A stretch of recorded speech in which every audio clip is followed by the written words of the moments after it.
Right, we'll give everyone just one more minute to join. I still hear a few more beeps.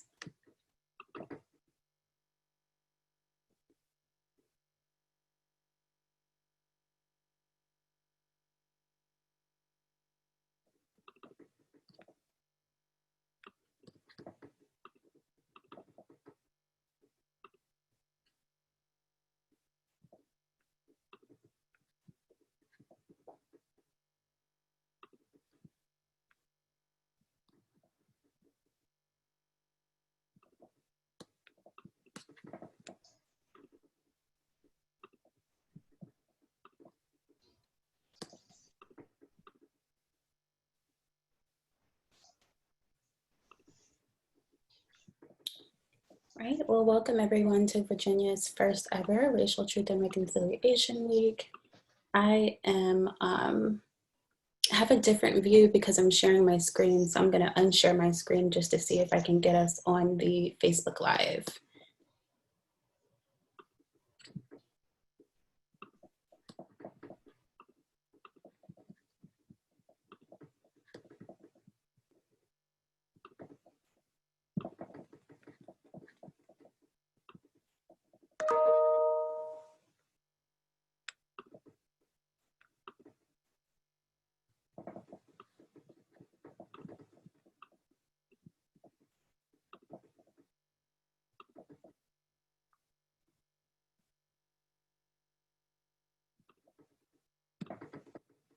Right, and we're setting up the Facebook Live.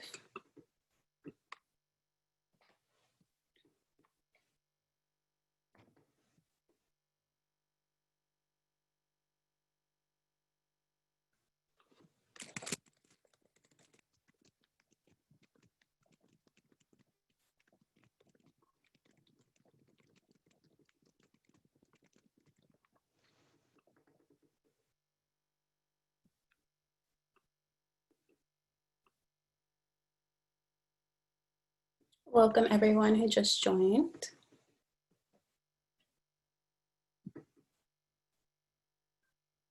All right, and we're live.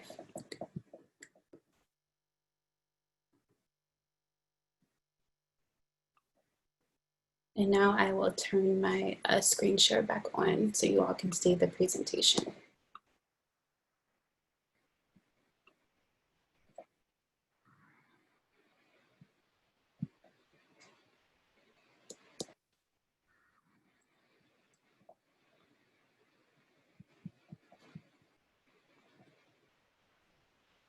All right, welcome everyone to Virginia's first ever Racial Truth and Reconciliation Week. I'm excited to have you all join. My name is Chloe Edwards with Voices for Virginia's Children. I hope everyone got a chance to familiarize themselves with the goals of the week. Really, we're using this as an opportunity to highlight the impact of cultural, historical, and racial trauma to empower marginalized communities and promotion of truth, reconciliation, and justice. I'm pleased to have the Southside Trauma Informed Community Network joining us today. Brian Little, who will introduce himself later, was also part of the original conversation that took place between myself and Trauma Informed Community Network leaders of color. And actually, Brian was the one that suggested we do something similar to Resilience Week, except just focusing on the impact of cultural, racial, historical trauma. And so I'm pleased to see what that has grown into. I'm not able to see everyone because I'm sharing my screen, but I do welcome and thank you for joining us. Let's go ahead and get started with introductions. So today we have, and I want to thank Brian Little, the Special Projects Director for Crater Health District and convener of the Southside Trauma Informed Community Network. We also have Dr. Hart joining us from Crater Health District, who is also the District Director. And we have Dr. Michael Royster joining us, the Vice President of the Institute for Public Health Innovation. Thank you all for joining us today. Let's go ahead and get started with introductions. If you are a participant in this community chat, feel free to introduce yourselves in the chat. I'm not able to see the chat, so Brian, Dr. Hart, or Dr. Royster, if you see a question that you want to respond to, feel free to. I'll pass the mic to Dr. Hart to introduce himself and the work he does with Greater Health District.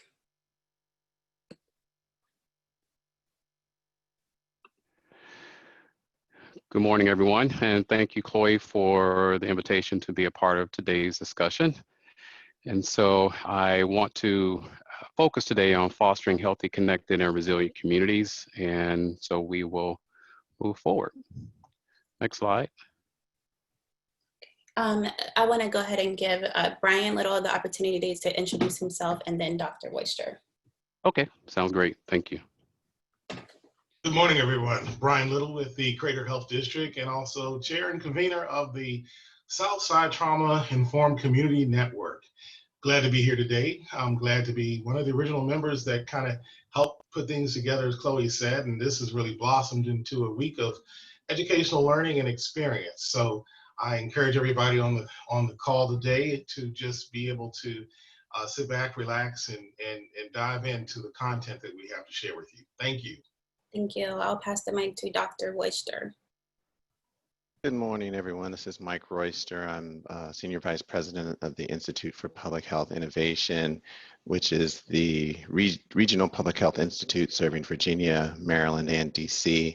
I'm based here in Richmond. I've been in Virginia for pretty much all of my career. Prior to IPHI, I was Director of the Office of Minority Health and Health Equity at the State Health Department.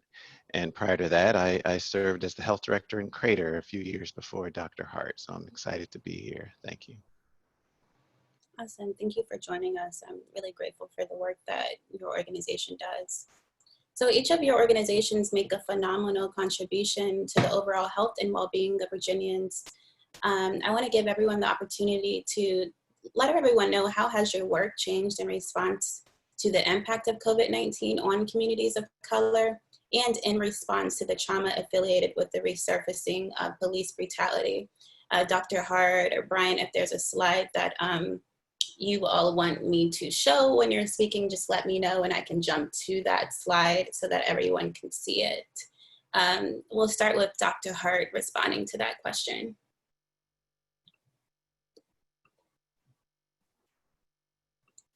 Thanks, Chloe.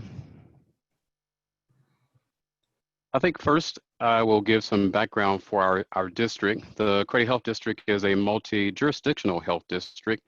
8 localities comprise our health district. We have 3 cities and 5 counties, and our cities are Emporia, Health-Hopewell, and Petersburg, and our counties are Dinwiddie, Greensville, Prince George, Surrey, and Sussex. Next slide. So I thought I would also share our vision and our mission. The vision of our district is to be a strong, well-respected organization working closely with all aspects of the community to improve and protect the health status of the citizens in the Greater Health District. And our mission is to foster healthy communities through disease prevention and control, health promotion, environmental protection, and emergency preparedness and response. Next slide. Our district endeavors to follow a set of shared values, and you can see our shared values listed here on our slide. And given our time, I'm not going to read through all of them. However, I do want to point out our motto, and the motto of the Greater Health District is helping build healthy communities. And we try to do this through a number of ways, including the services we provide at our 7 health departments. Next slide. So this slide provides an overview of all of the services provided by the Greater Health District, our administrative services, clinical services, health preventive services, and as well our response to COVID-19, as you can see, is listed under communicable diseases, and that's been a large part of our work. So we also provide environmental health services, and restaurant inspections includes a lot of that, and we get a lot of calls related to that these days. And a large part of our community health prevention work is focused on trauma-informed care. Next slide.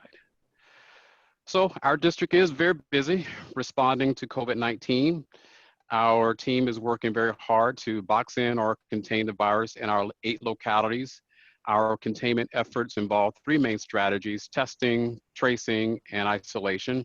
And as you may recall, early on in the pandemic, we had some challenges with our testing opportunities and with supplies due to some barriers. However, we've worked through those given the increase in supplies from the state. And so we are working with 3 different testing models to try to contain the virus here in the Crater Health District. So our testing model consists of one, a fixed test site type of model, which is primarily drive-through. And so we've been working with that here in Petersburg. We have a couple of partners who've been working with us to provide fixed test sites, and they include Pathways as well as Central Virginia Health Services. CVS also provides a drive-through in Emporia. And we've also been doing our contact tracing, and I'm sure you've heard a lot about the contact tracing in the media. And we've been working to make sure that we are contacting our positive cases within 24 hours. And our communicable disease team has been working very, very hard to make sure that gets done.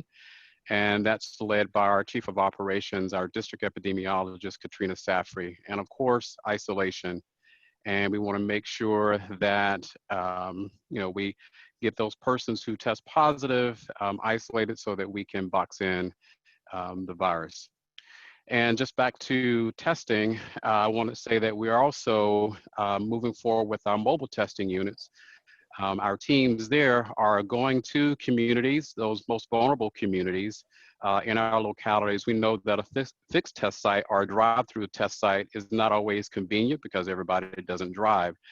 And so we've been working with our local government partners to provide testing in those most vulnerable communities. And so instead of the communities having to come to us for testing, we're taking our mobile testing teams to them. And so we've been moving forward with that process here in Petersburg. We've done it in Prince George, Dinwiddie, and so we're working our way across the district. We also have our point prevalence survey testing, which you may have heard about in terms of our congregate settings, and specifically trying to make sure that we get testing done in our nursing home facilities as well as in our departments of correction. So to effectively execute our response to COVID-19, we stood up our incident command structure.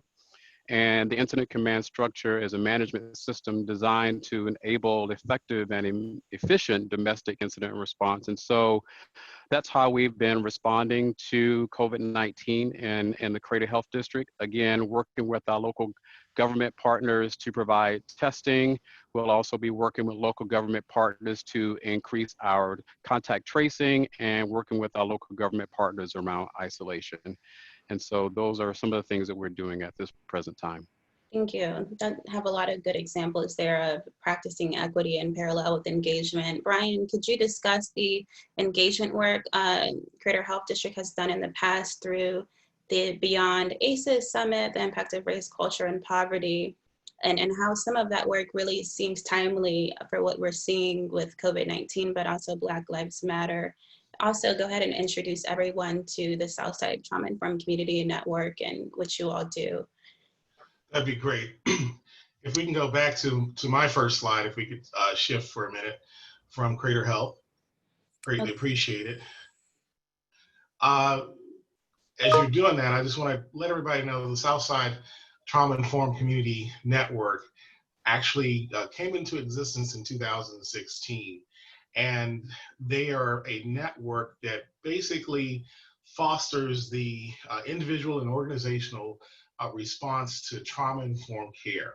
So trauma-informed care is when we recognize trauma, it being real and it being relevant in our individual selves and in our world, we begin to start looking at how things work together. So currently, we have over 172 members of the Southside Trauma Informed Community Network, and we're part of the Virginia Trauma Informed Community Network. So there's a network across the state of Virginia. There's at least 26 of them, probably more than that by now, Chloe. I can't really remember at this point because they continue to crop up.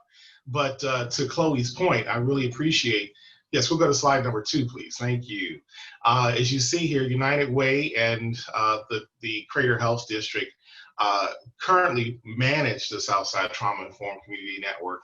I mentioned August 2016, numerous community leaders and organizations expressed interest in coming together to better understand trauma-informed care and incorporate its best practices into their work.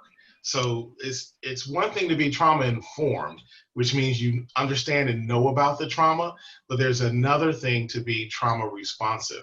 And we've been trying to move since 2016 from being trauma informed to be trauma responsive. And so in doing so, to Chloe's point earlier, as we're having this chat, members of Southside Trauma Informed Community Network, along with the Crater Health District, got together and realized that we should put on a summit. And in 2017, our first summit was done here in the Crater Health District in Petersburg in several churches. I think we used between 5 and 7 different local churches, community-based, and we wanted to do community-based learning. We wanted people to understand the language of ACEs, adverse childhood experiences. We wanted people to understand the indicators of ACEs, there are 10 indicators, and we wanted people to really understand what is really happening to them as it relates to trauma. Mm-hmm. So trauma is an event. It's something that happens to you. It's not something that is wrong with you. It happens to you, and it changes the trajectory of your life. It could cause other things as you get older in life. It could cause disease. It could cause other types of habits because of unresolved trauma issues. And so at the network, we really try to work to deal with health in an equitable way so that everybody can understand how to heal. So in 2017, we did the basic ACEs, Beyond ACEs workshops with part of our summit, if you will, to teach people the language. But then in 2019, again, as led by the Crater Health District and as led by Dr. Hart's vision, it was placed on his heart to talk about race, culture, and poverty. And so it was quite timely because here it was August 2019, and we were able to begin to dive into issues of race and racism, culture and culturalism, and also poverty. And so we began looking at these things and try to figure out exactly what that looked like from a trauma-informed lens.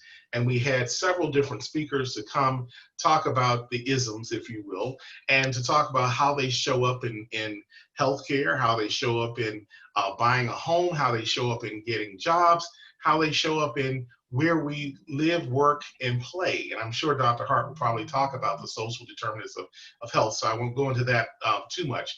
But I want people to realize that the 2019 summit was really a pivotal point in our history because as Africans in America, African Americans we are calling ourselves today, our history goes back more than 400 years, but it was the 400th anniversary of the first arrival of Africans to Virginia.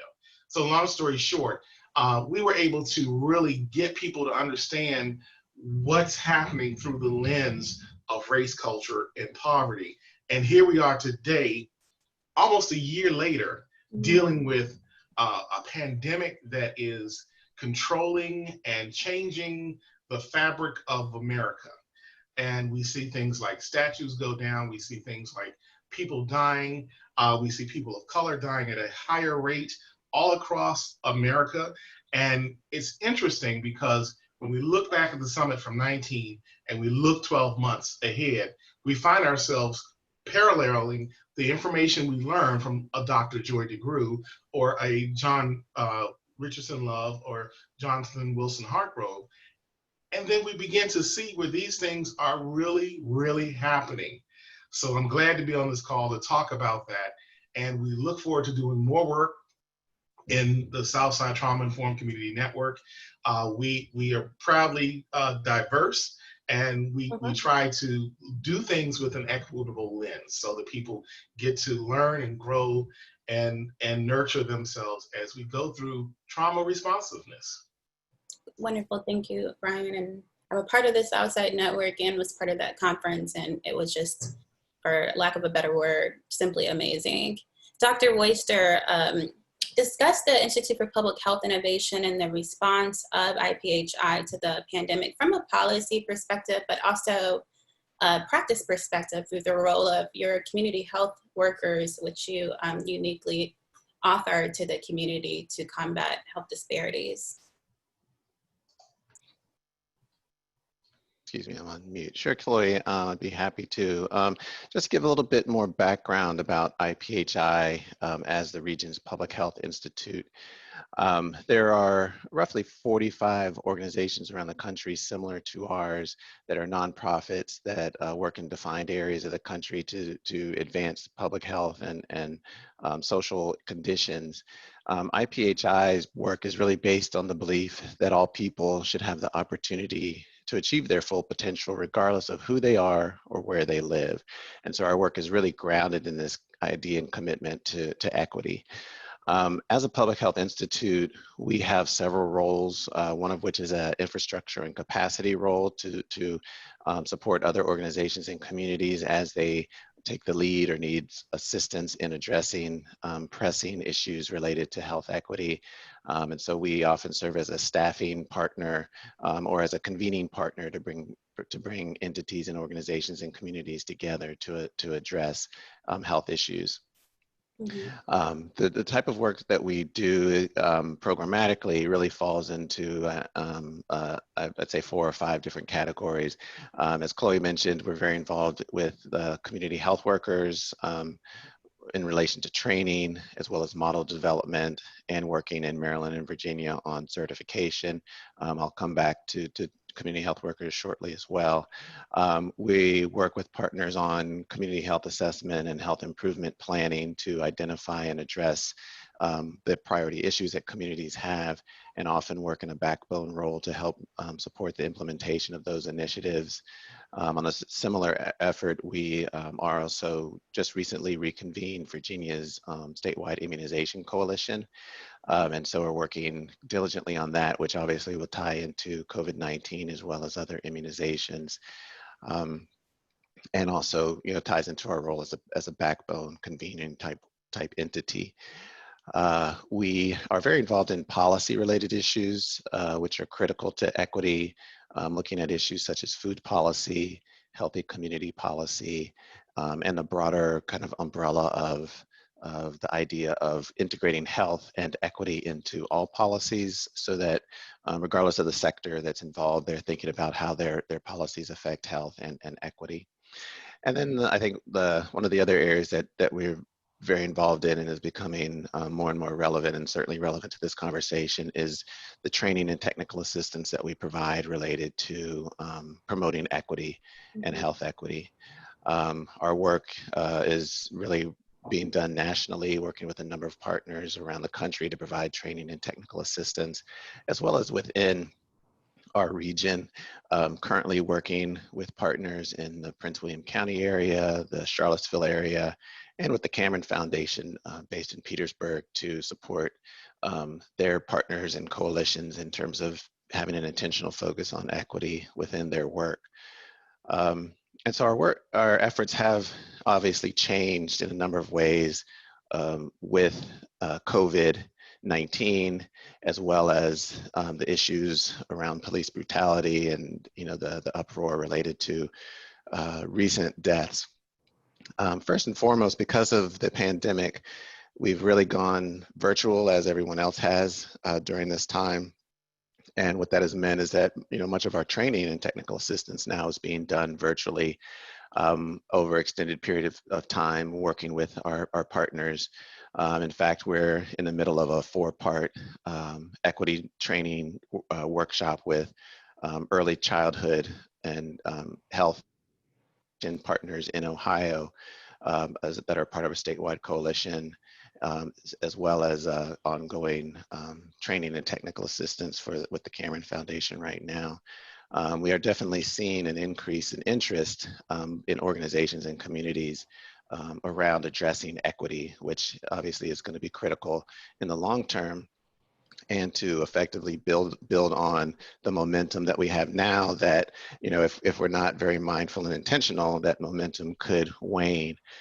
Other things that we've become involved in related to COVID-19 have been participating on some national learning collaboratives within our network of public health institutes, looking at best practices around contact tracing, the kind of work that Dr. Hart was describing that the health district there is involved in, as well as food security issues, which have even become more significant during the pandemic.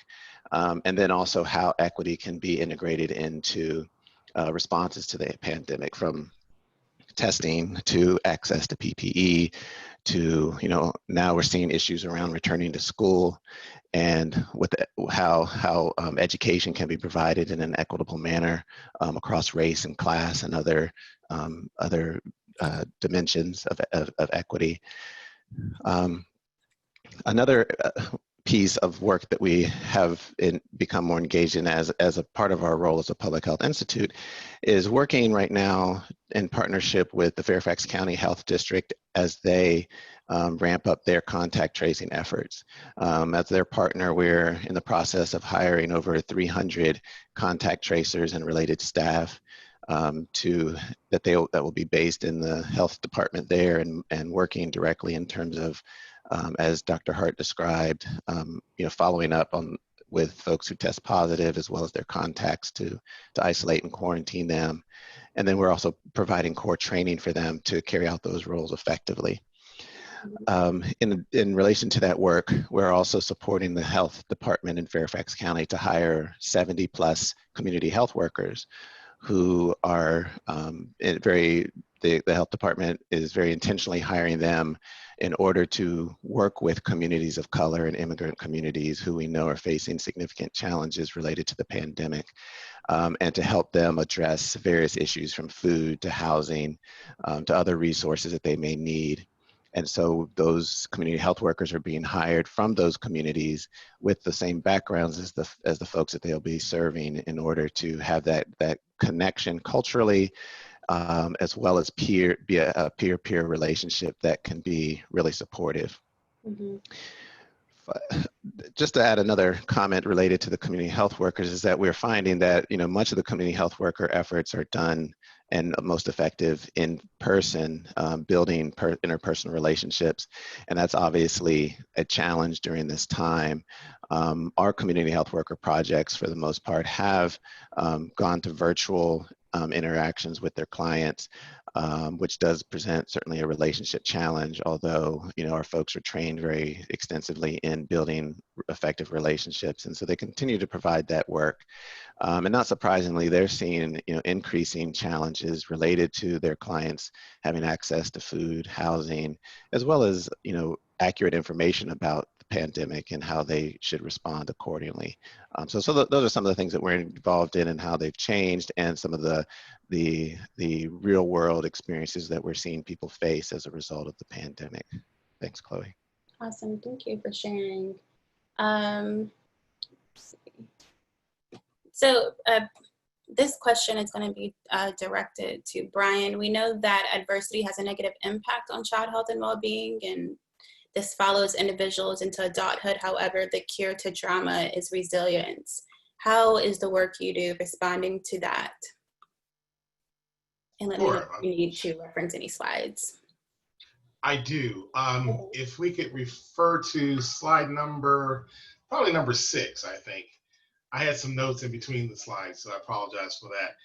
But I think if you go to slide number 6, we'll be able to talk about some of the programming we've been doing. I tell you, we've been really busy during this time of COVID-19 or coronavirus or pandemic, or call it what you want. But we have really been trying to put together some programming that speaks to the needs of the people.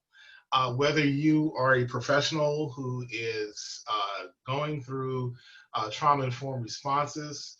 So if we can go up, yes, to this one. This is fine. The community check-in is great. Thank you. We can show that one. Go down just a little bit more. Go up, I'm sorry. Go up a couple of slides. Okay. Okay, we talked about the summit a little bit. Some of the things that we've done as well, even since that time, is we've done arts residencies. So if you look to the right, you'll see the choir and the artists working with the drum with the community. Let me just speak to a minute about the arts, and then we can move down to a couple other slides. The arts play a major role in healing the mind, the body, even the soul. And so we have learned through the work we've done at Crater Health District and partnering with United Way and Southside Trauma Informed Community Network that when we bring the arts to the table, that we are able to heal our younger audiences through artistic expression and creation. So that's an awesome thing when that does happen. And we're excited about that. And if we can just scroll down beyond 23, I think there's, if you go to 25, possibly. Yes, thank you, 25. We've been doing these community check-ins. And so the Southside Trauma Informed Community Network normally meets on the third Thursdays at 10 a.m. And of course, as you've gathered, we've been meeting virtually. But we also do a community check-in, typically the first Thursday of the month. And the community check-in is when we have various people coming to join us to talk about how we're feeling, how we're doing, what's trending in the world of trauma, because there's a lot of things trending these days, and how are we responding to that trauma. Because we realize that the pandemic itself can be very traumatic. When people are losing their lives, when people are losing their jobs, when people are losing where they live, and where people are not getting things like food and safety, and you see people being killed on television or on the internet, it's a traumatic time. So our response to that has been to begin to try to create the process of processing the trauma that's going on through the healing, through the conversation, through the community check-in, which is usually just an hour, maybe an hour and a half at times. But we really do get facilitators on the line to begin talking about what's going on with you, what's happening with you, what are you experiencing, how can we work together to begin to build a village that needs to become resilient. So we are building this learning community, but we're becoming resilient in doing so.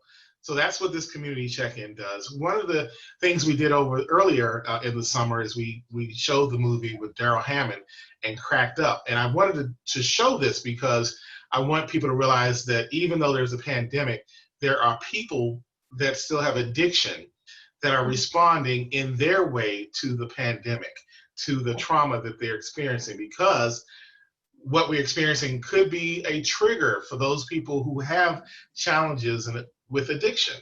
And so the movie Cracked Up, if people haven't seen it, I encourage them to go on to Netflix and online to check it out. It talks about the life of Daryl Hammond and how his traumatic experiences at childhood followed him throughout his life. But of course, we can turn on the television and look at George Floyd and see, that situation play out. So we've been very tuned into racial inequities and racism. We've been very tuned into drug addiction and what's happening to our people in our community. And we continue to meet twice a month. And then we have a leadership team that is comprised of all the subcommittees that comes together on a twice a month basis to talk about the programming moving forward. But this is the voice which has become the pulse of the community for trauma-informed care in the Petersburg region. And so we cover the Crater Health District, but we also cover Colonial Heights as well. So the 8 localities that Dr. Hart showed on his map earlier, plus Colonial Heights, are the 9 places that we impact. So I hope people do come and join us, particularly as we continue to move through our trauma and work through our brokenness to become whole as a community. Thank you for sharing. Prior to the pandemic, each of your organizations have a wraparound model and use tactics, have tactics in place to promote social, emotional, and physical health. What does this look like for Virginia? And what does it look like for Crater Health District? I'll go ahead and let Dr. Royster start us off in response to what it looks like for Virginia. Thanks, Chloe. Yeah, I'm just going to be somewhat general and broad in my response in terms of data. And first, just to acknowledge that I know that Voices for Virginia's Kids will be doing a separate webinar specifically on equity data. So I'm not going to get into the details, but refer you to that, and certainly ask Chloe if she can provide additional information at the appropriate time regarding that upcoming event. What I'll generally say at this point is that from the data that we know, and I'm sure it's not new to folks on this session, that inequities in health and quality of life are significant in Virginia and across the country. Whether we look at by race and ethnicity, socioeconomic status, place of residence, whether that's rural or inner city, as well as looking at other populations such as LGBTQ, individuals with disabilities, et cetera. I think for the purposes of this conversation, I do want to really hone in on those racial and ethnic and socioeconomic inequities, which are so intimately intertwined. Many of us are becoming more and more aware of the inequities in maternal mortality, that African-American women giving birth are 2 to 3 times more likely to die during that maternal period than other women in our communities, despite the reality that most of these deaths could be prevented. Similarly, infant mortality is more than 2 times higher among children born to African-American women in Virginia than women in general. We see these inequities across, socioeconomic status as well, in terms of heart disease being 2.7 times higher among lower income individuals than higher income individuals. And that's just within the range of $25,000 to $75,000. So we know the significant income inequalities in Virginia and the United States. And so when we think about that broad range of income and the dramatic inequities in health outcomes that would be tied to that. We know that these inequities are not by chance. They're not based on genetics. They're based on how our society is structured. They're based on decisions and policies that have been made across the history of our country to distribute what we know as the social determinants of health differently across different populations, whether that's by race and ethnicity, place, et cetera. And those social determinants, things like income, education quality, housing, community safety, et cetera, are those factors that shape our opportunities to be healthy. They shape whether we have access to healthcare by where we work and who we work for.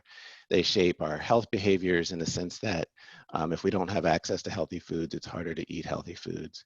And we know, and certainly as Brian talked about in terms of trauma and stress, we know the impact now that stress has physiologically on the body, both mentally and physically, in terms of health outcomes, whether it's hypertension or preterm labor or risk of diabetes, et cetera, that are all related to these levels of stress that exist differently across populations because of differential access to just the basic needs that we have. And ultimately, we know that those decisions are based within the broader concept of what we think of as structural oppression or racism within our society, or sexism, classism, et cetera. Whether it's intentional or unintentional, we have a system in place that reproduces these outcomes because of the policies and decisions that we have made and continue to make that create differential opportunities for people to be healthy and to thrive. I think given that context, we also have to recognize that there are opportunities for us to make change and continue to make change. I think the great work that they're doing with the trauma-informed network in Southside is an example. The great work that the Crater Health District is doing, and this attention now that we have nationally on the impact of racism on things like COVID-19 and whether your chances of being killed by the police are higher because of your skin color. The greater emphasis we have on these realities now are an opportunity for us to continue this open and direct conversation about the impact of racism and other forms of oppression on our society. And so I think it's something for us to build on, and to also know that there are examples of communities that have been able to address inequities through concerted efforts, community-wide efforts addressing social determinants and other factors. And that, again, these inequities are not permanent, they're not set in stone, and they can be changed if we work together to address them. And so I think through the rest of the conversation, hopefully we'll also be able to discuss, some of those strategies as well. Thank you for sharing. Dr. Hart, Brian, do you have anything to add from the local level perspective as far as how how your organization is recognizing the pandemic and the impact on the social determinants of health at the local level? Hi, Chloe. Can you go to the slide with the pyramid? Okay.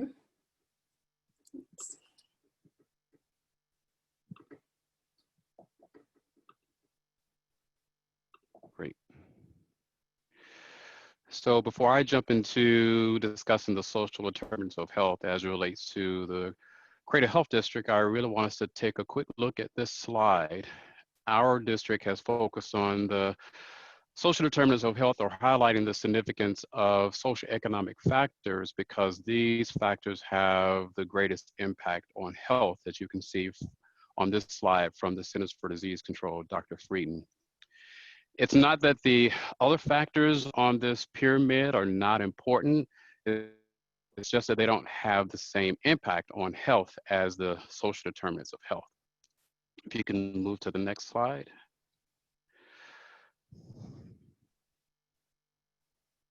Yes.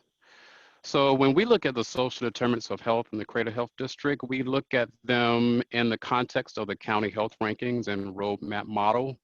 As you can see from this slide, the social and economic factors carry 40% of the weight for the health factors. I think this underscores the impact of the social and economic factors on the health of individuals and the overall health of a community. Next slide.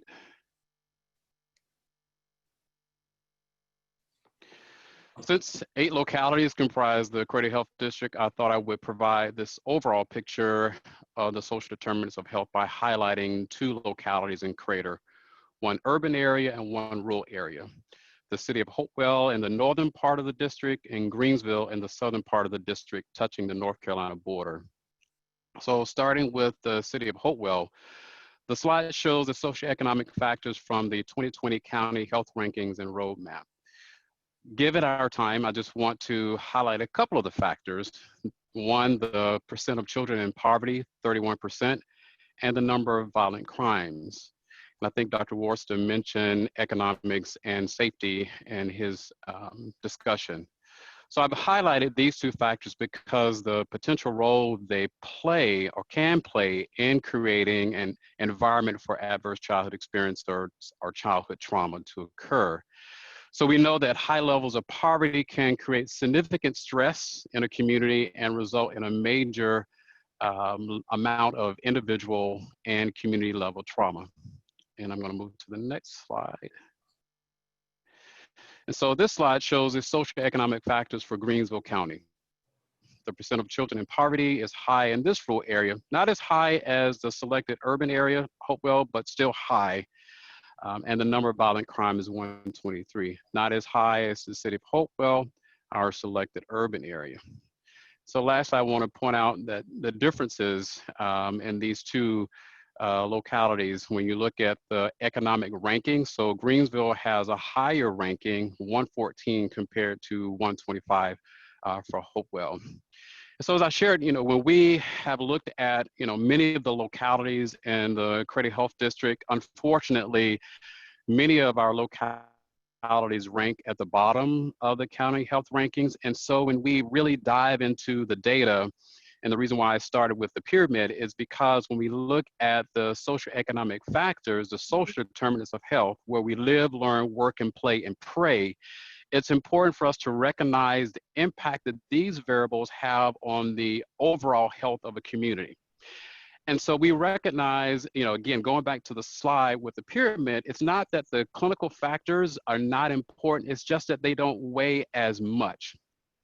And so we provide a lot of different services, as I showed on my previous slide, in terms of maternity care, treating sexually transmitted infections, family planning. You know, the social determinants of health go beyond what happens in the clinical provider's office.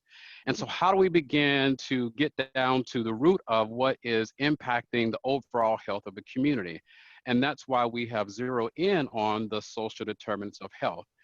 And as a result of us focusing in on those areas and recognizing, as I pointed out earlier, one specific area, poverty, and how that can be a huge stressor in a community, that links us to our work around ACEs, as I mentioned earlier. And we recognize from the research and from the data that adverse childhood experiences, childhood trauma, do play a significant role over a period of time, even immediate and long term, as it relates to the overall health of a community.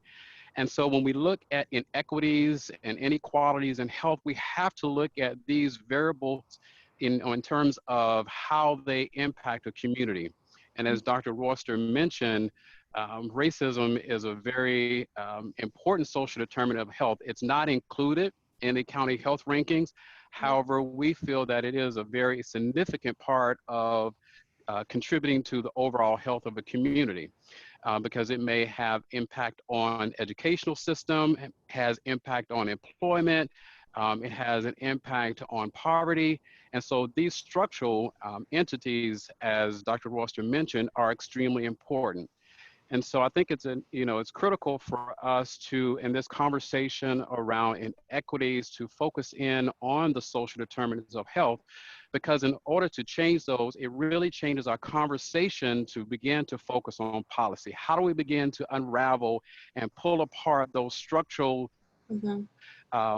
components that contribute to the inequities of a community? And so I think this is extremely important. And that's why in the Creative Health District, we have focused on the social determinants of health, because they create a context for childhood trauma and then the overall health of a community.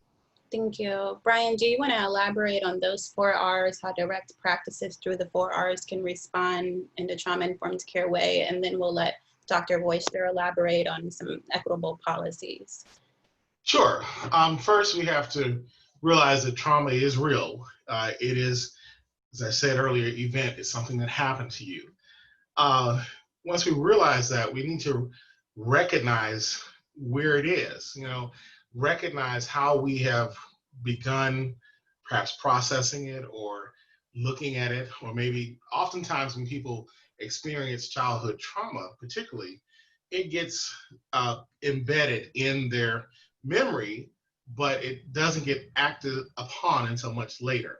So we must realize the trauma is real and recognize the responses of trauma and try to respond to the need and not the behavior, because it's so important to respond to the need and not the behavior, but also realize that we must resist re-traumatization.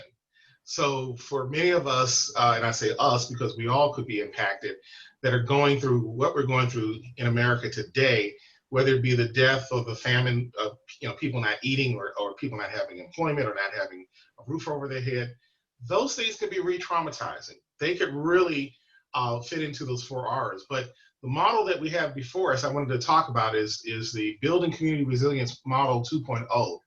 And let me just preface what I'm about to say by just mentioning that this came off of ACE's Connection. There is no easy fix for responding to trauma. And I know we have some clinicians and professionals here on our call, so I don't want to simplify the work that anybody is doing. But we've adopted this model for the Creator Health District, and some members among the network at Southside have adopted this model also. But what we begin to do is pretty much a 4-pronged approach, where we begin to educate people about the language of ACEs and the language of trauma. And we did a lot of that through our first summit in 2017. People began to engage. You can keep it there, actually. I wanted to just go over a couple other components of that particular model. Thank you. People began to engage in conversation and started talking about, well, what do we need to do? How do we make this thing happen? If trauma is real, then how does it show up and how do we know it? And so we began to engage in communities about how that looks like and what the movement for trauma looks like. And then we worked with local governments. We worked with the Department of Social Services, the Health Department, and others to begin to engage them in conversation about this movement afoot dealing with the ACEs science. Then we began to activate groups such as the Southside Trauma Informed Community Network. And then we partnered with you, Chloe, and Voices of Virginia's Children to begin realizing that the stories that we're telling actually could create the policies for resolving and responding and even correcting, in some cases, the experiences that our children are having before they even become adults. Now, when you think about celebrate, we really, we don't really celebrate as much as we probably should. We need to be able to recognize moments of resiliency. Mm-hmm. Johnny graduated from high school. Susie had a healthy baby. Those things are real small indicators that we might be moving towards the right path and moving people in the right way. But we have to tell our story. One last thing I want to mention as it relates to what Dr. Hart and Dr. Royster had just said. If I can get our members to just envision living in a community where there's a dump across the street from your house. There's a dump across the street from your house, and your children have asthma, and they have other breathing diseases. And you're trying to figure out, how to get their inhaler and how to do various things, but you never think about the fact that that mound of trash that's decomposing across the street from you might actually have adverse effects as it relates to your children's health and your health. It becomes that simple when you think about where you live, work, and play and pray. Those things really do make a difference as they talk about the social determinants of health. Awesome. That's a great example of how the environment yes can have an impact, and how equitable items like a dumpster, it's a lot of times that's put in communities of color particularly. I'm going to go ahead and pass the mic to Dr. Royster. How can institutions improve public health outcomes and community resilience at the organization level through equitable policies, but also at the state level through public policy? Yeah, I think that's an important question, Chloe. First, I'll look at the organizational perspective first. And I think all this also ties into us as individuals and the work that we do personally around racism and other forms of oppression. But from an organizational level, I think I was watching a webinar recently with a professor from Boston University, Ibram X. Kendi, who was talking about being not a racist versus being anti-racist. And I think traditionally people think that they're not a racist if they say they're not, and that's good enough. And we have many examples, I think, today in society where people in power who will claim to be the least racist person someone's ever known, but we know that their decisions and policies are just the opposite. And so what's really called for today, both at the personal and the organizational level, is for us to be anti-racist, for us to very explicitly acknowledge the existence of racism and other forms of oppression, and to intentionally work within our spheres of influence to undo the impact of racism. And so from an organizational level, I think one of the very straightforward things that an organization can do is to make that commitment to being anti-racist. There's a number of organizational assessments out there that an organization can use to really look at where they are in that continuum from being an organization that intentionally or unintentionally reinforces inequitable outcomes to one that is ultimately anti-racist and anti-oppressive. So I encourage, all of the folks here and others who are involved with organizations to look at these tools and to think about how they can use one within their organization. It can help you to think about things such as developing an internal equity team to help lead your efforts to promote equity, ensuring you have adequate funding organizationally directed towards equity, as well as having that leadership commitment to promoting equity from the beginning, which really helps to create a cultural commitment to equity. And so that leads into things like hiring for diversity, and then including diverse voices in decision making, what kind of training organizations provide so that people have an understanding of the issues we've been talking about, from racism to social determinants of health, et cetera. And then also how to use data effectively, as well as service delivery, directly to clients to make sure that it is as equitable and inclusive as possible. So there's a number of strategies that organizations can use. And then, of course, one of which I would really stress is that ensuring that there's community voice in helping organizations prioritize and deliver the services that they provide. And so I did see a chat around resources available for organizational assessments, and I can certainly share some through Chloe if that would be appropriate. From a public policy standpoint, I think that same notion of being not a racist versus anti-racist is critical.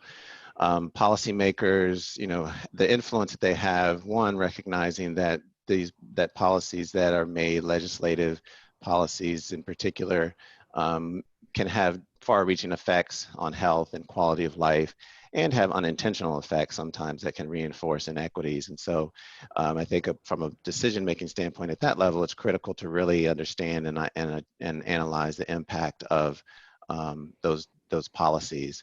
There's a number of tools around equity impact review or racial equity impact assessments that can be used to assess budgetary decisions, policies, systems level strategies, programs, and services to determine how effective they are in undoing inequities, as well as any unintended consequences they may have. There's a number of kind of cross-sector strategies at the policy level related to what's called equity and health in all policies. Similar to what Dr. Hart discussed, where different sectors come together and collaboratively make decisions so that they can ensure equitable outcomes, whether it's public health working with the housing department, or transportation, or economic development to jointly develop policies and strategies that promote equity. And so I think that's really critical from a policymaker standpoint of both being intentional and working with other policymakers to make equitable policy. Certainly, as you all just discussed, the environmental justice issues of where people live and the environmental exposures, are one example of how policies over time and historically have disproportionately burdened communities of color and low-income communities. And so we really need to have new policies that intentionally undo those inequities. The final point that I would make around policy is that the other, I think, important part around making policy more equitable and racially equitable in particular is the voice of communities advocating and pushing policymakers to focus on that. Certainly part of that is around voting, but as we know, so much of our political system is influenced by corporate interest and other special interests that even once we vote people into office, they don't necessarily follow what we hope unless we're advocating and staying vocal and active in expressing our needs. And so I would say that in addition to the importance of voting, there's also importance for us to be active in the political process and to hold our elected officials accountable throughout the entire time that they're in office, whether that's contacting them regularly by phone or email, or just letting them know of the priorities that we have, and mobilizing together around these priorities so our voice is louder. And then also participating in the local level in our government. There's a number of advisory committees that our local governments have that we could be on and that we could have a voice. me personally, I live in Chesterfield County and am involved in the School Health Advisory Board and chair of the Equity Committee. And I'm also on the School Systems Equity Committee. And so that is an opportunity for me as well as for all of us, if we're engaged, to influence those issues and influence those elected decision makers who make those public policies. And so I think that's an important adjunct to both the policymakers having the commitment and to us as citizens, active citizens, ensuring that they have that commitment by expecting that of them throughout their entire time in office. So I think that I'll stop there, Chloe, and hand it over to you. Thank you. That you made so many great points, and I just wanted to let everyone know that IPHI and the Southside Ticket, their information is in our networking center during Racial Truth and Reconciliation Week, so you can find their information there. On Saturday, I said in the chat that we also have Redefining the New Normal series, Allies Are All Lives, Tips on Anti-Racism, and that will be August 8th at 1 p.m. Folks can register for that or join on Facebook Live if they're interested in learning some of those anti-racist tips. Let's go ahead and pass the mic to Dr. Hart. I have your slides up, but let me know if you need to direct me somewhere else. What are the best practices that every person should be using to protect their health to prevent exposure to COVID-19?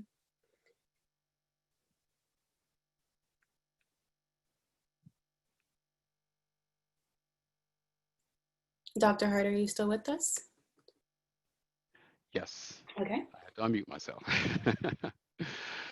Thank you. So that slide works. I would say some of the practices everyone should be using to protect their health to help prevent exposure to COVID-19 are, as they are listed on this slide here: avoid close contact with people who are sick, avoid touching your eyes, nose, and mouth with unclean hands, practice social distancing, washing your hands often with soap and water for at least 20 seconds. And then the next slide. So in addition to the social distancing, we're asking everyone to mask up. So either wear a surgical mask or a cloth face covering. And so those are some of the things that we're really encouraging all of our communities to follow in preventing and protecting themselves from COVID-19. Mm-hmm. Thank you. Dr. Royster, at the ground level, what is the Institute for Public Health Innovation doing to serve the community during this time? Yeah, at the ground level, much of our work is through, with community health workers.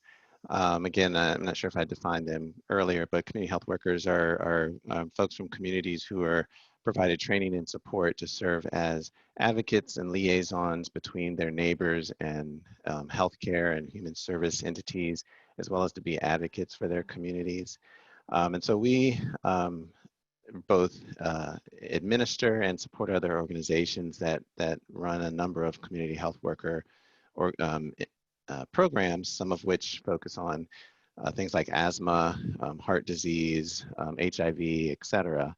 And so through that network of community health workers, as well as with our partnership with the Virginia Community Health Worker Association, we've been able to provide support to that component of the public health and community workforce.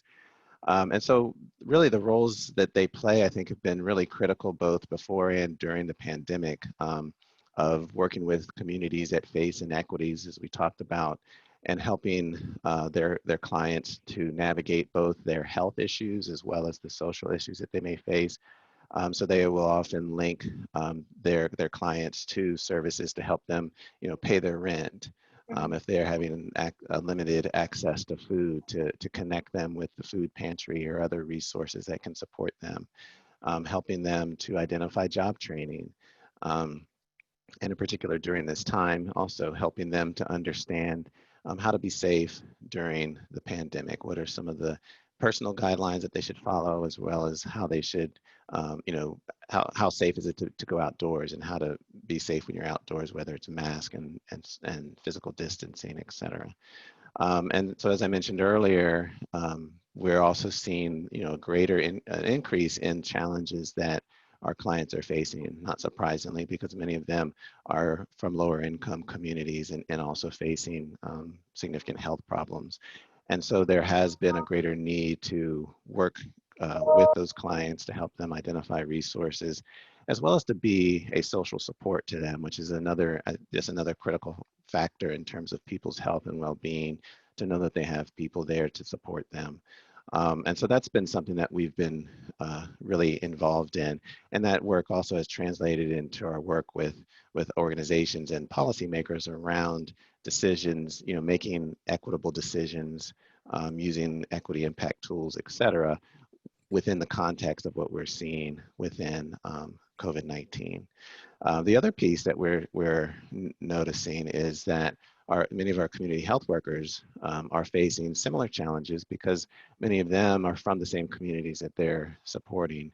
And so we've also had to step up in terms of, as an organization, ensuring that they have that support. And actually within our organization, our community health workers have come together to create their own internal kind of support group to help each other as they're facing both their personal challenges, as well as trying to help their clients to address the challenges that they're facing. So there's many dimensions to kind of the role of community health workers, but these are some of the things that we're seeing, and that I think it's important that the community health workers together have mobilized around supporting one another as a example of kind of their recognized internal leadership and the ability to respond to both their needs and their clients' needs, and obviously with our organization supporting them. So I think I think in the long term, community health workers are critical to addressing health inequities, and recognizing that they may need support in that effort too, because of their role in the environment that many of them live in. It's a really critical part of the workforce to support. Mm-hmm. Yeah, lots of great points there. And we have time, so I just want to throw out one more question before we go to the closing question and remarks. We have a request also for the PowerPoint. Dr. Hart and Brian, if you're comfortable sharing it, I can share it on our page for those who want access to it. But you pointed out the community healthcare workers, they play such an important role because they increase trust in the community. When we have to recognize the history of slavery in America, of experiments that were done on Black and brown bodies, et cetera, right here too in Virginia and in Richmond. So Dr. Hart, Brian, Dr. Royster, what does it mean for you to be in your position of leadership, increasing cultural representation in the healthcare field, to combat some of those disparities by being a trusted member of the community, but also being a person of color in leadership, advocating for communities of color?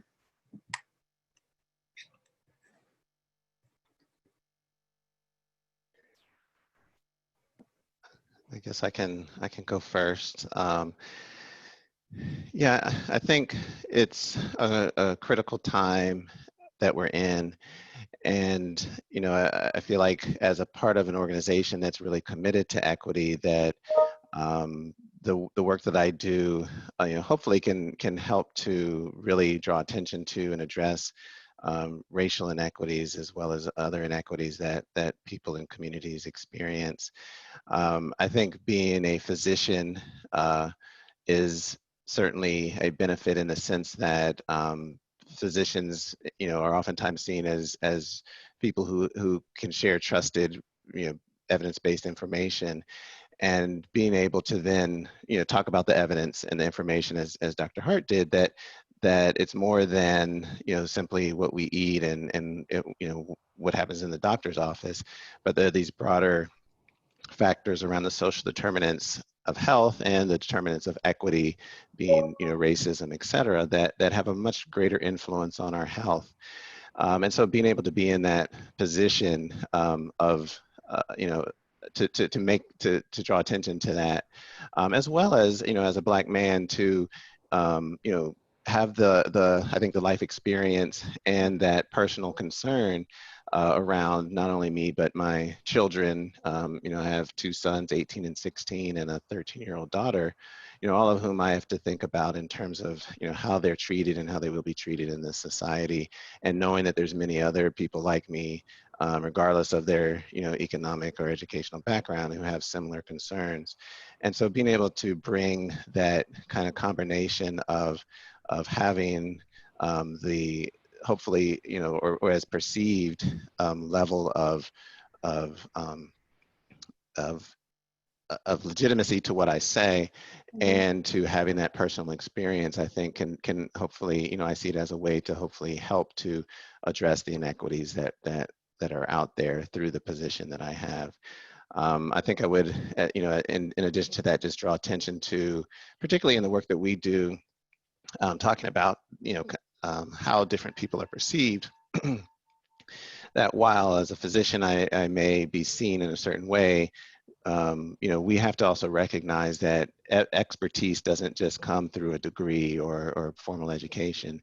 Expertise comes from life experience and the realities that people have seen. And so while I may have a certain perspective that some find legitimate, there's many other people who have faced many of the challenges we're talking about, who have that real life expertise that is just as legitimate as whatever I may bring to the table as well. Thank you. Dr. Hart, Brian, do you have anything to add? Yes, I'll just say a few things. I will say that I definitely don't take my position lightly. And although I am a person of color, I don't think that I can automatically expect that grants me a certain space or place in the community. And so I have to still endeavor to partner, to be culturally sensitive in the work that I do. And that is extremely important for me. And similar to Dr. Royster, I can draw from my own experiences, you know, moving through my healthcare training and at times being marginalized in those circles. And so having seen inequities and experienced racism, it gives me a different level of sensitivity to the entire process. And so I do feel that addressing inequities is definitely a part of my purpose and a part of my calling. And as I started out by saying, I take this very seriously and I don't take it lightly. And so whatever I need to do to establish partnerships, trusting partnerships, to dismantle all of the issues, whether it's structural racism, all of those factors that contribute to health inequities, I am willing to do. Thank you, well said. And Brian, I think that really weaves well into the work that you do on behalf of Crater Health District through the Southside Trauma Informed Community Network, because it is a network led by you, a person of color, but you're still having to put in that work to build rapport with the community. Could you elaborate more? Sure, correct. When I took over the role about 2 years ago, you know, I didn't really take over the role with any agenda in mind. But when you show up as a 6'2" Black man, people begin to yield to you when it comes to questions about race and culture. And you find that you are in the center of the conversation, or that heads turn to you for advice. So I find that in my walk in life that I have to continue to be centered in my thought and in my ways. And I have a 29-year-old and a 25-year-old. So two African-American men who are, you know, experiencing life in some cases for the first time and trying to see how they experience life. So I look at this through the eyes of being able to live in my skin 24/7 and be able to do what I do. I've done a number of different things with my career, from anywhere from horticulture and botanical gardens to, you know, to opera. So I have seen in so many different places where I have not been accepted, you know, but I still make space and place for myself to show up and be present. So I have to continue to remind myself that racism is real, and that my walk in life is real. And I want to try to use the platform of the Trauma Informed Community Network to realize that this is all trauma. And my trauma may be met with somebody else's trauma that deals with, perhaps their trauma is racism, I don't know. But perhaps my trauma is racism. So I want to be able to be real and apply the lessons that I'm learning through the lens of trauma-informed care to be able to help my brothers and sisters of all colors. But also realize that, you know, my story of my ancestors has been missing from those pages that I read in grade school, and trying to figure out how that story gets told. So this whole truth-telling piece really does help to build the canvas that paints the picture for those pieces of history that are missing. And so we have the opportunity every time we show up to be able to be heard, but we also have the opportunity to listen and learn to figure out exactly what path we shall take. And so those things are very important to us. Chloe, I did want to mention two other things in terms of the chat. There were two questions, if I could. One question was whether or not Dr. Royster does work in Maryland, and he did mention Maryland, and then what type of work he does there with the Maryland community. I think we have somebody on the call from Maryland. We'll go into, we're going to go into questions right after closing, so we can move into closing and then we'll open the floor for questions. Thank you. Brian, how can individuals join the Southside Trauma Informed Community Network? Or is there any criteria? Is there a form they have to fill out? How do you join? Sure. www.yourunitedway.org was I think my last slide. But basically, they can go ahead and log on and look for what we do under the United Way site, and then go down to the bottom, Petersburg. Click on that and click on Southside Trauma Informed Community Network. And there, the folks at United Way have posted a application that's very simplistic that people can click on and fill out, and then they'll be added to the mailing list for the Southside Trauma Informed Community Network. They can also check out, if they're Richmond folks or other parts of the state, they can check out the Greater Scan, Stop Child Abuse Now, Greater Scan website as well. And there you can look and see the various networks across the state of Virginia. So if somebody's in Northern Virginia and they want to join, they could join that group as well. I wanted to mention one other thing. We're also doing work with WVST Radio. Dr. Hart has a radio show every Tuesday that's a health check. So people are wanting to know about health equity and how to get involved in their community and how to combat COVID-19 and how to keep it a mental outlook that's positive. The show comes on WVST, which is Virginia State University Radio, and it's every Tuesday around 2:30, between 2:30 and 3 o'clock, and then again at 6 p.m. and then on Wednesday at 10 a.m. So hopefully people can join us there. We try to get real-time, real talk going. Awesome. And I also posted a link if anyone is interested to joining the closest trauma-informed community network near them. I posted a link to that's on the Voices page to all the networks across the state of Virginia. Thanks, Leanne, for sharing the direct link to the Southside Ticking page, and also just shared a link to IPHI. Dr. Royster, what resources, I know this was mentioned earlier, can the Institute for Public Health Innovation provide for organizations to help them engage in equitable practices, as well as policymakers? Sure, yeah.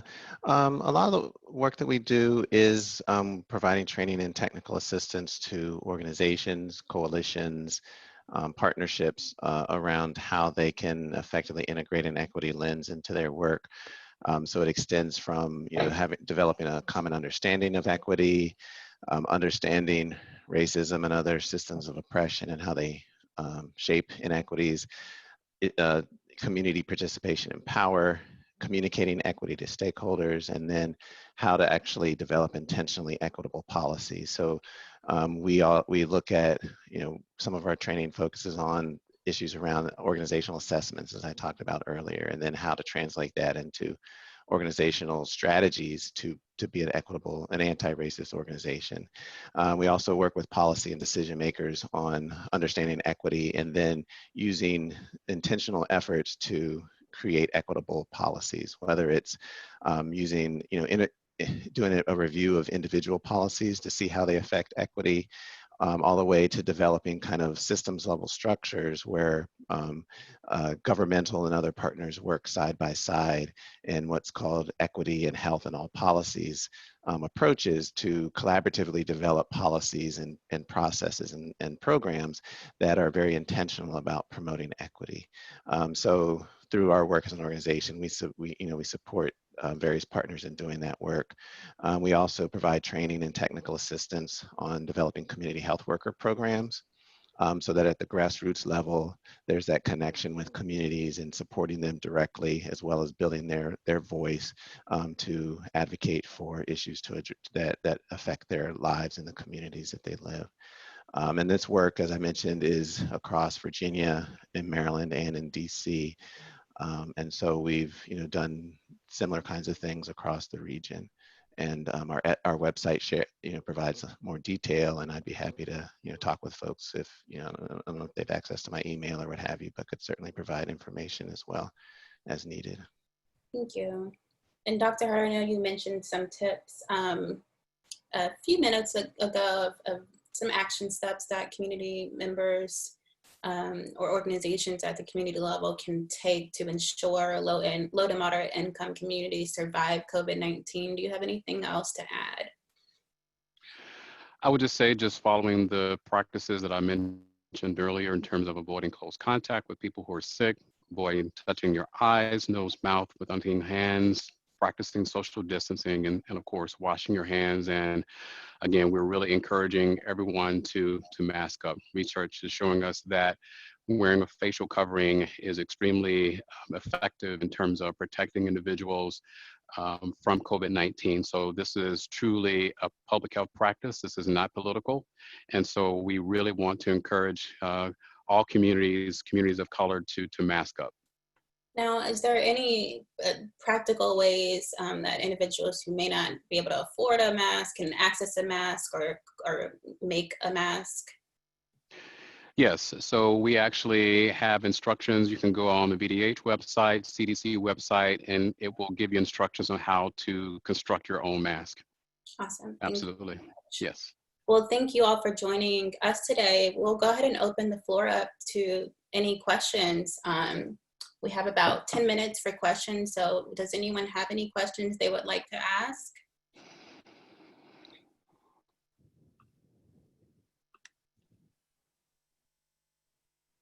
All right, well, I guess it was a very thorough presentation. Well, next up today is 12 p.m. We have Give Us the Mic with Family Lifeline and Birth and Colors CEO, Kenda. So you all check that out at 12 p.m. today. It'll be on facebook.com/racial truth, but also youtube.com/VA Voices. And if you miss it, we'll also be posting all of those events. We'll also be posting this on our page for those that missed it, if you want to share it with other individuals in your network. Be sure to follow vakids.org to get involved in Virginia's first ever Racial Truth and Reconciliation Week, and make sure you follow our Facebook page, facebook.com/racial truth. We also have some surprises throughout the week, so make sure you're coming back in to check in with us. There's some other surprises along the way this week that I'll share with individuals once they're confirmed. Thank you all again, and we'll go ahead and close out this presentation. Chloe, do we have time for just the last couple of slides to close out? Are you? Sure. I can share that if individuals would like to look. Go ahead. Go to the jelly bean slide. Are you able to go to that slide? Jelly bean. Toward the end, not right before that. Before that. There we go. Yes, that one. Yes. So I really like this slide. I want to share this because going back to our title of today's community chat, Inequities in the Public Health System, and there are many. However, when we talk about the public health system, I think it's important to recognize or acknowledge the fact that the public health system is not just the health department. And this slide shows some of the community partners that actually comprise or make up our local public health system. So I think it's critical to point out, because when we talk about addressing the social determinants of health and improving the overall health of a community, it cannot be done by the health department alone. So that's why I like this slide. And we need each community partner to help address the various social determinants of health. And I sincerely believe that if communities can come together as the village and address the social determinants of health, where we live, learn, work, play, and pray, we will be able to foster healthy, connected, and resilient communities. We will, all work together, and I think we all have a part to play. And if we all play our part, then the next slide. Yes.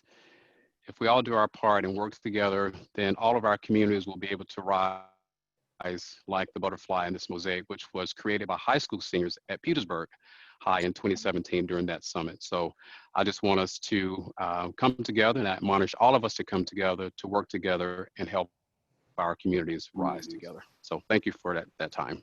Thank you. Great example. Going back to this slide, we all have a role to play when it comes to connecting with all components of the community so that we can diversify approaches, but also perspectives. So as we progress with Racial Truth and Reconciliation Week, which is Racial Truth and Reconciliation Virginia passed this week, make sure you're looping in different networks to join in on these conversations and to respond to these conversations. On Friday, we'll have a session, Where Do We Go From Here?, which is on our events page, but it's hosted by Virginia Inclusive Communities. And we'll all decide as a community of where we want to move, how we want to move forward past Racial Truth and Reconciliation Week. So in recognition that this is not a trend, Black Lives Matter is not a trend, COVID-19, as Dr. Hart said, is not political. There's some real work that needs to be done. So thank you for sharing. Does anyone else have any closing remarks? All right. Well, thank you all. I think this conversation was definitely helpful. As we know, and as we've seen through COVID-19, racism is a public health crisis in its own.